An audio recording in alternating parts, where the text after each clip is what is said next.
Hello, this is cjhoyle, and welcome to day 8 of my solo canoeing adventure of the Trent-Severn Waterway. I'm starting the day here from Lock 26, Lakefield, where I camped last night, and today I'm going to be paddling from here down to the City of Peterborough, where I'll be camping tonight. The distance that I'm going is not particularly far, but today is going to be a day of locks. There's many locks between here and my final destination. So for that reason, I decided that I would let myself sleep in a little bit and not get started, as early as usual. I often would be leaving, pulling away from the dock at around 7 o'clock or maybe a little bit after, waking up at 6. But today I decided I'd sleep in for about an hour or so and aim to try and leave at around 8:30 because of the locks. I'll be paddling probably, not very far down the river, and I'll meet my next lock, and the lock stations don't open until 9, so I don't really want to get there until after 9 when they're going to be open to be able to let me lock through their lock. Alright, so I've got my campsite all packed up. Now I just need to move all my stuff over to there to the bottom of the lock.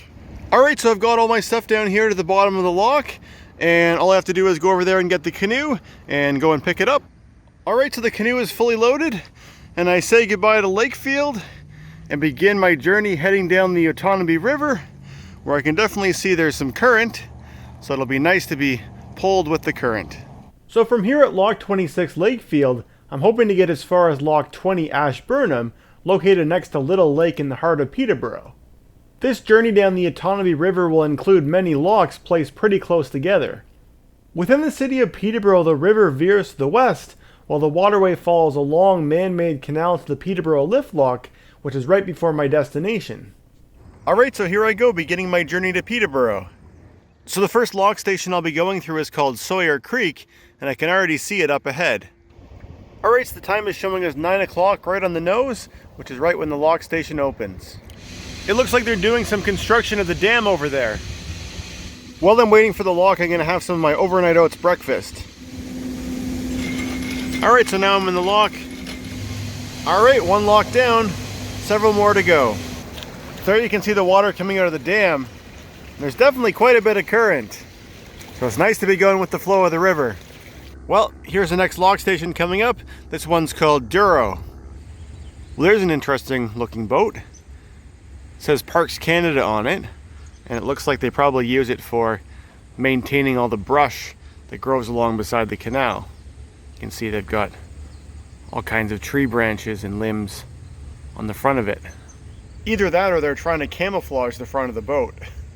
So I waited around for a while for the lock staff to open the gates for me to go in, but nobody came out to do anything, so I got out of the canoe and I walked around a bit, and it seems like there's nobody here. The lock was supposed to open at 9, but it's now 9:49. I went, up to the building. I looked inside the building, knocked on the window. Nobody seems to be home. There's also another boat at the bottom of the lock who's waiting to come up. So it's not just me that's inconvenienced here. Of course, I could portage the canoe down. Canoes are able to do that sort of thing. Not really the best conditions to be able to do it, just because this wall is pretty high to get the canoe up and over. And also, this lock is under construction, so there's all kinds of, construction barricades and things, and it's not really a very clear path from here to the other side of the lock. It would also mean taking this canoe down some stairs, which I've never done before, but I'm sure it's not that difficult to do. And then, of course, it would mean, unloading all this stuff from the canoe and carrying it as well, which, of course, I could do. But I've become so comfortable riding through the locks that, I don't know, I guess I'm not really in a big hurry today, so I'm happy to just wait around until they come. But if they're not coming, then I guess I've got a portage instead. Alright, now I'm in the lock. I'm pretty sure the lock staff were over doing something with the dam, because periodically they have to adjust the levels in the dam to allow different amounts of water through to maintain the water levels that they want. So that explains why they weren't here. Alright, there they're opening the gates and ready to continue my way to the next lock. There's a nice road that follows this river over there, and you can see there's a person riding a bike. One time I rode my bike along that road when I rode from Peterborough to Lakefield and back. It's a well loaded up boat.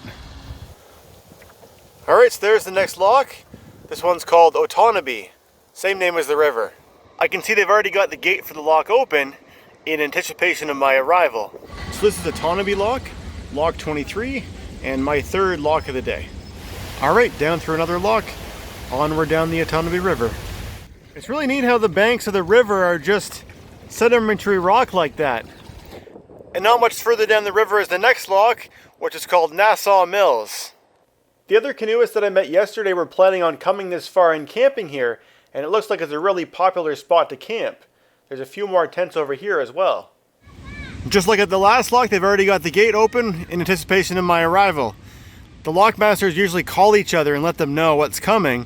So this one's Lock 22, Nassau Mills, and it's the last lock that I'm going to be going through before I get to the really big one, Lock 21, the Peterborough Lift Lock, which is similar to the Kirkfield Lock that I saw back on day one, but a little bit bigger and a little bit older. All right, the gate's open and I continue.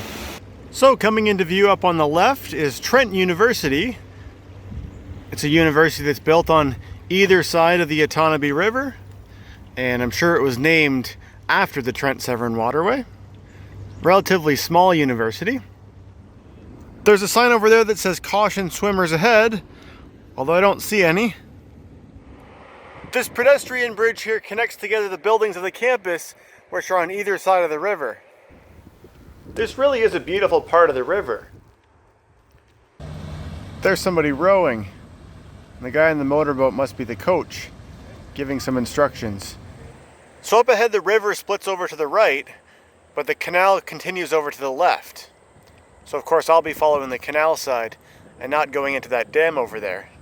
So here I am making my way through the canal, and I believe this is an old railway swing bridge for a railway line that no longer operates. Here comes some more rowers. Back behind me I just saw the Peterborough Rowing Club. Even though I've got the current with me today, I am still fighting the wind from time to time. This is a really quiet, peaceful part of the canal, with lots of greenery on either side. The canal goes past a golf course here. There's some more paddlers, somebody on a stand-up paddleboard and a kayaker. There's a bunch of boats coming past me. I bet they all came through on the same lock together. This portion of the canal has rocks on one side, which I'm sure are there preventing water from flowing downhill because we've stayed flat for quite a long time without going through any locks. But of course the Peterborough Lift Lock is up ahead, and I'll be going down quite far from there. Up ahead there's another canoe, and just beyond them there's a bridge for Park Hill Road. I actually rode my bike across that bridge last summer in May when I did my bike trip of southern and eastern Ontario. This was on day 8 of that trip. This is a pretty low swing bridge, and I'm sure they have to open it for most people to go through, but my canoe should be easily able to fit underneath it.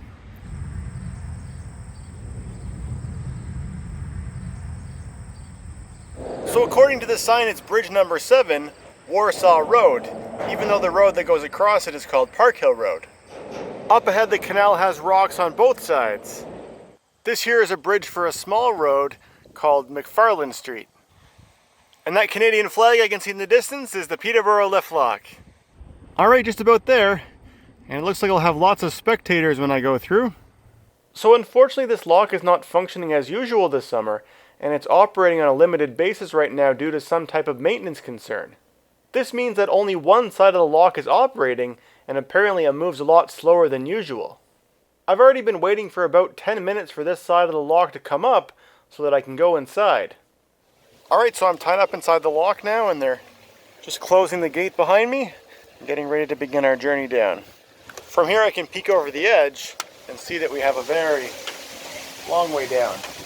Here we go, we're starting to move. Apparently the beginning is fairly fast, but then the very end, it really slows down a lot.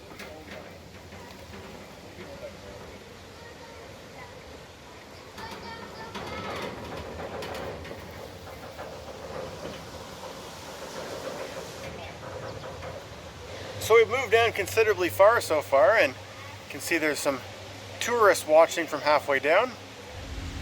So we're almost all the way down now, but apparently this last little part is what takes the longest. So So they said that once the gate closes, the water will drop by about 1 foot, because there was 1 extra foot of water in the top lock. So I parked the canoe and got out to watch the lock operating from down here.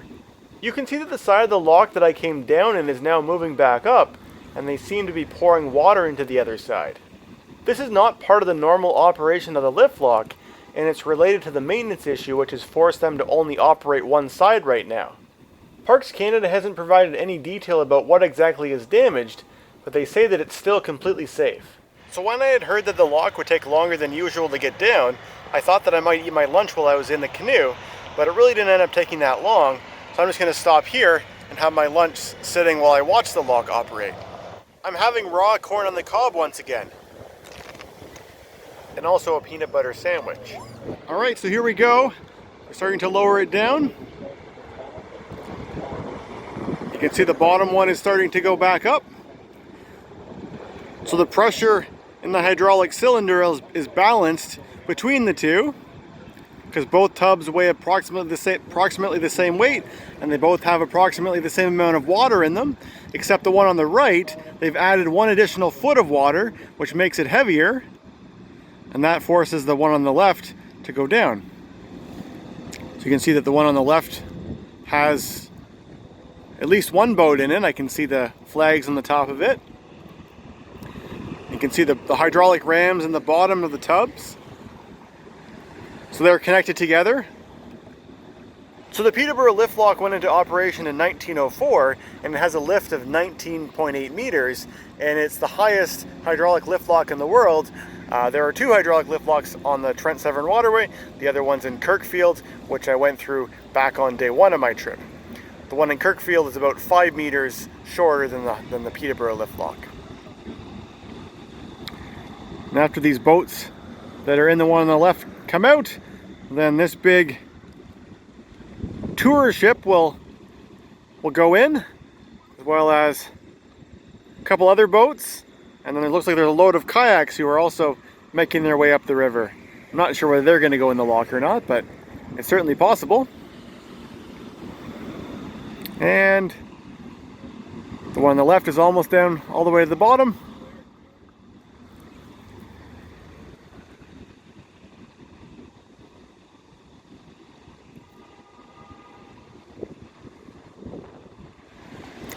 You can hear horns honking just beyond the lift lock, or actually underneath the lift lock, or kind of just beyond the tubs. There's a tunnel that the cars are able to drive underneath of. It's kind of like a bridge, but it's also like a tunnel. And there's a reputation for cars wanting to honk their horns when they're going through, because it makes an echoing sound.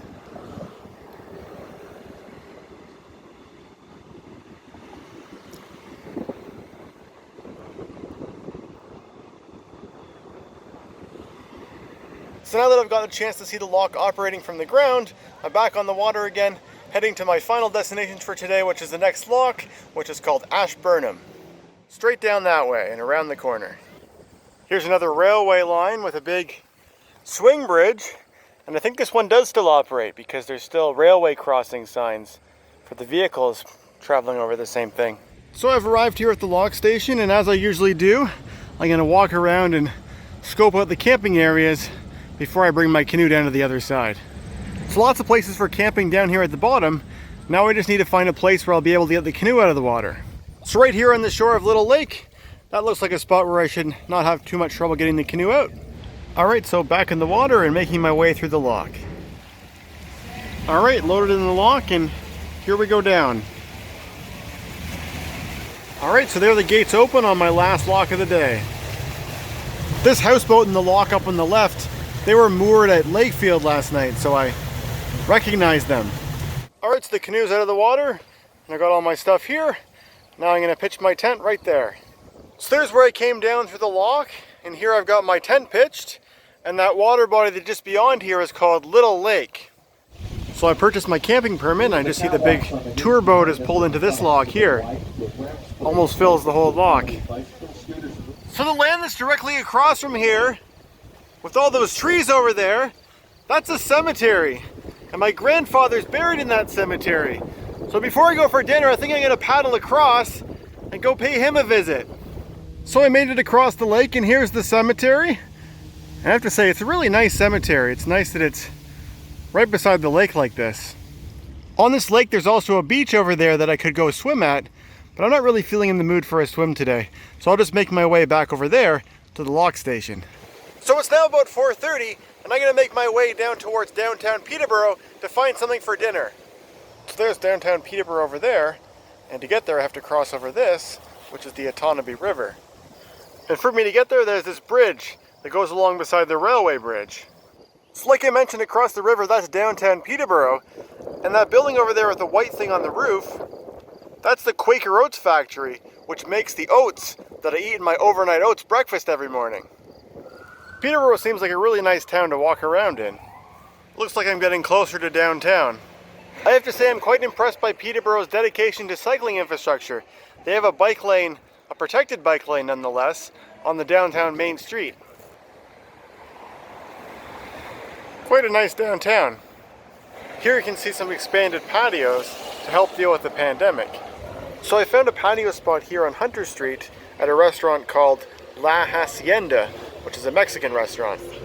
So for dinner I ordered a beef burrito platter. Well, that was really tasty.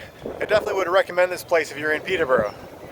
I'm taking a different route to get back to the lock station, and here I'm walking past that Quaker Oats factory I was showing earlier. So here I'm crossing back over the Otonabee River, and the bridge that you can see down there is the one that I walked across to get to downtown.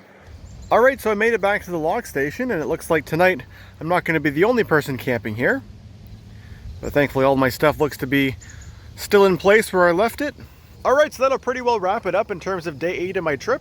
I really enjoyed paddling today. The scenery on the river was really nice. I also enjoyed sleeping in a little bit this morning and getting a little bit of a later start so that I could get through all those locks. I enjoyed the Peterborough Lift Lock, even though it wasn't operating the way that it normally was. I kind of wish that it was, mostly just for the purposes of this video, so that I could kind of show how a lift lock is supposed to work, but hopefully you still got the idea from what I was able to show of it today. So I'm going to try and get a relatively early night tonight, because I'm going to get up hopefully extra early tomorrow morning, so that I've got kind of a long journey for me tomorrow. I'm going to be paddling across Little Lake, which won't take me very long, and there's another lock right at the other side there called Nassau Mills, lock number 19, which I'll get there before they're open, so it'll mean that I'll have to portage when I get there. And then on the other side I'll be continuing on the Otonabee River, and there's no more locks on the Otonabee River at all. It'll take pretty much, it goes all the way to Rice Lake, and there's no locks along the way. So I'll be paddling to some point along the Otonabee River, and because there's no lock stations and because there aren't any real campgrounds anywhere along there, that means there's nowhere for me to camp tomorrow night. So I'm actually going to be getting picked up. At whatever point I get to on the river, I'm going to get picked up there, and I'm going to be spending a night off the canal before I continue further downstream at Hastings the following day. But anyways, that's what's to come in the future. I hope you enjoyed joining me for episode number 8, day number 8. If you watched all the way to the end of this video, I'd love to hear your thoughts in the comment section below, and thanks for watching.